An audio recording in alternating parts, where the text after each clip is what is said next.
So yes mga ka-vlog, dito po yung ating pong mga katropa. Member po ng radio amateur 145.8 143.440. So ito po yung mga katropa natin sa radio.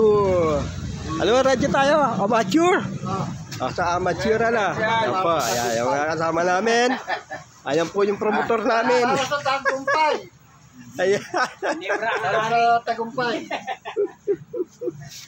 So, ayan po, Tito Padrina. Ito po yung mga kasamahan natin sa 143.440 at sa radio frequency. Magandang hapon po sa inyo mga vlog. At yan po yung aming pong mga kasama.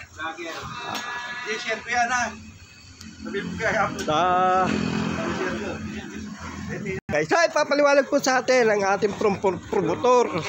Kung ano ba ang ibig sabihin at nagkaroon tayo ng radio communication group. Okay. Dito pala Tatay Mario. Tatay Mario. Hi! Go ahead. Ano po ang dahilan? Bakit meron tayong 143.440? Go ahead. Alam po ninyo, sa unang pagkaka-undar po ng 143.440, ito po ay pinunda ng ating pumbuting ama ng Dulong Bayan, Mr. Efren Bartolome, na ito po ang sinasabi natin para sa mga kabataan, para sa mga kabayan. Ito po yung Del Monte Sports Club sa pag-uumpisa po ng 344. Kabilang po ang inyong lingkod si Double Mike na isa sa mga nag-alaga ng frequency noong pong panahon na yon. At ito po ay nagamit natin sa mga mabubuting gawa dito po sa ating bayan.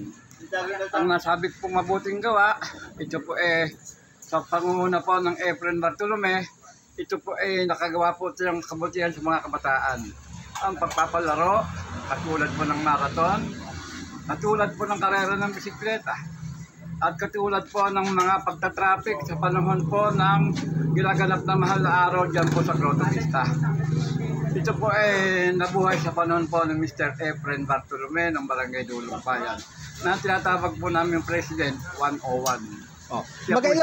Mga ilang taon na po ito, sir?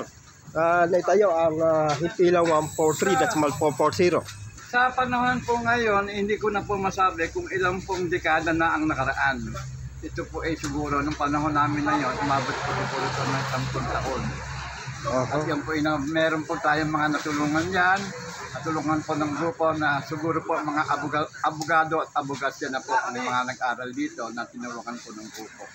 Sa ngayon po, ano po ang ilan sa mga naging project nung pong ating frequency na to? Mga ano po ng mga naging project? Yung pagkasagawa ng kabutihan sa mga kabataang naliligaw po ng landas dito po sa ating bayan, katulad po nung mailayo po natin sila sa paggamit ng mga drugs.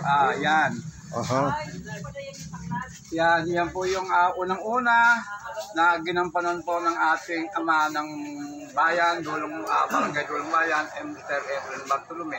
Nakasama na po ang ating pong mga konsihal, kasama na po noong panahon na yon ang ating pong Papa Charlie OPC, at kasama na rin po ang ating India November Papa o Integrated National Police. Kasama po at kami po ay tinulungan ng mga iyan sa panahon po na yon sa pag-aalaga ng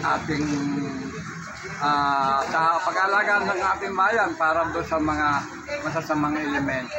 Ano po yun na gumanap po ng mga panahon na yun. Sa ngayon po ay may mga kasama kayo na nagpapatuloy pa rin dito sa frequency to.